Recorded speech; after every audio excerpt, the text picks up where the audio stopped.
Hey guys, good morning. আজকে সকালবেলা আমি ভাবলাম যে আমি সারাদিন কি করছি সেটাই তোমাদেরকে ভিডিও করে দেখাই। তো আমি তো সকালবেলা ঘুম থেকে ওঠার পরে আমার যেন বিছানা ছেড়ে উঠতে ইচ্ছা করে না। আরও আধ ঘন্টা এমনি জেগে জেগে শুয়ে থাকতে খুবই ভালো লাগে। তারপরে বিছানাপত্র সব কিছু গুছিয়ে নেওয়ার পরে এখন আমি চলে এসেছি রেডি হওয়ার জন্য। রেডি হয়ে কোথাও যাচ্ছি না ঠিকই, কিন্তু রেডি হচ্ছি তার কারণ এখন আমি এক্সারসাইজ করব। আর এক্সারসাইজের সময় না চুল মুখে পড়লে খুবই বিরক্ত লাগে, যার জন্য আমি বিনুনি করে নিয়েছি। আর এই যে এখন আমি সকালবেলা জল খেয়ে নিচ্ছি, কারণ এক্সারসাইজের আগে জল খাওয়াটা খুবই দরকারি।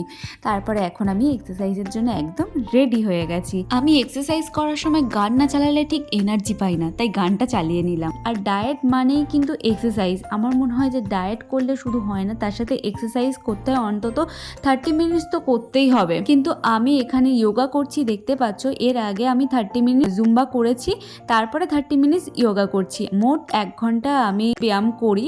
এরপরেই আমার ব্যায়াম করে হালাত খুবই খারাপ হয়ে গেছিলো, কারণ অনেক দিন পরেই আবার শুরু করেছি।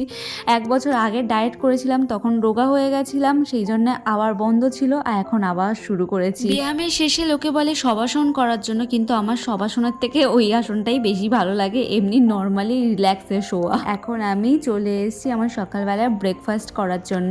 আর আমি করছিলাম ডিম পোচ, শুধু উপর থেকে একটু জাস্ট অল্প একটু নুন ছড়িয়ে। গোলমরিচটা পাইনি তাই দেওয়া হয়নি, কিন্তু আমার ওই নরম নরম ডিম পোচ না একদম ভালো লাগে না।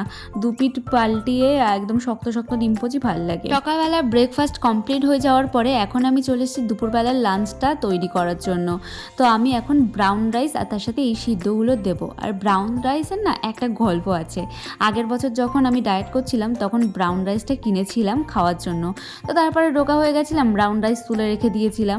আর আবার এখন ডায়েট করছি, তাই জন্য ব্রাউন রাইসটা আবার বার করেছি। আর দেখতে পেলে আমি গাজর, কুমড়ো আর পটল ভাতে দিয়েছিলাম। আর আমি ভাবছিলাম যে পটল ভাতে কেমন লাগবে খেতে, তার জন্য আমি একটা মাথায় আইডিয়া বার করলাম যে পেঁয়াজ আর একটু লঙ্কা ভেজে যদি এর মধ্যে দিই তাহলে কেমন খেতে লাগে। তো সত্যি আমি ওর মধ্যে মাখিয়ে দেখলাম যে দুর্দান্ত খেতে লেগেছে, অসাধারণ লেগেছে। তো এখন আমি রাতের ডিনার করার জন্য চলে এসেছি রান্নাঘরে। আর এখন আমি বানাচ্ছি একটা হেলদি চিলা। এটার রেসিপিটা আমি তোমাদের সাথে শেয়ার করব, তাহলে তোমরাও এরকম হেলদি চিলা বানিয়ে খেতে পারবে।